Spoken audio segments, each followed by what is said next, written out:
దేశ రాజధానిలో మరో ఘోర ప్రమాదం చోటు చేసుకుంది. చల్లదనం కోసం ఏర్పాటు చేసుకున్న ఏసీ ప్రాణాలు తీసింది. ఒకరు కాదు, ఇద్దరు కాదు, ఏకంగా 9 మంది ప్రాణాలు కోల్పోయారు. దీనంతటికీ కారణం ఏసీ పేలుడు. ఈస్ట్ ఢిల్లీలోని వివేక్ విహార్లో జరిగిన ఈ ఘటన ఏసీ మెయింటెనెన్స్పై చర్చను మరింత తీవ్రతరం చేసింది. తూర్పు ఢిల్లీలోని వివేక్ విహార్ ప్రాంతంలోని ఒక నివాస భవనంలో ఘోర అగ్ని ప్రమాదం సంభవించింది.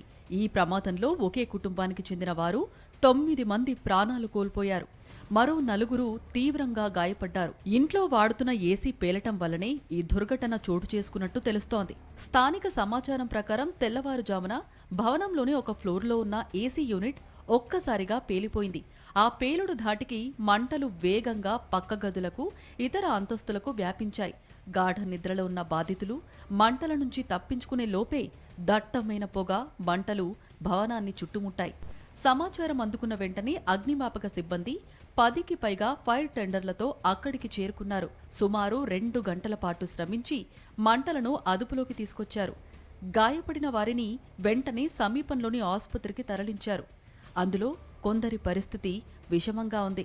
అగ్నికీలలు 2, 3, 4 అంతస్తులకు వ్యాపించగా తీవ్రత ఎక్కువగా ఉన్న 2వ అంతస్తు నుంచి ఎక్కువగా మృతదేహాలను వెలికితీశారు. 2వ అంతస్తు వెనక భాగంలో 6 మృతదేహాలు, 3వ అంతస్తులో 3 మృతదేహాల్ని గుర్తించారు. పూర్తిగా కాలి గుర్తుపట్టలేని స్థితిలో ఉన్నాయి మృతదేహాలు. DNA పరీక్షలు నిర్వహించి మృతదేహాల్ని అప్పగిస్తారు.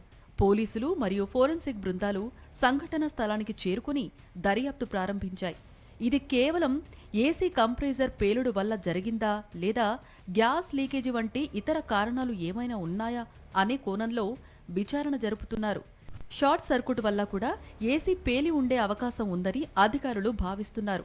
ప్రస్తుతం దేశవ్యాప్తంగా ఎండలు తీవ్ర స్థాయిలో ఉన్న నేపథ్యంలో ఏసీల వాడకం విపరీతంగా పెరిగింది. సరైన నిర్వహణ లేకపోవడం, నాన్ స్టాప్గా ఏసీలను వాడటం వల్ల ఇలాంటి ప్రమాదాలు పెరుగుతున్నాయని నిపుణులు ఆందోళన వ్యక్తం చేస్తున్నారు. ప్రజలు తమ ఎలక్ట్రానిక్ పరికరాల విషయంలో అప్రమత్తంగా ఉండాలని అధికారులు హెచ్చరిస్తున్నారు.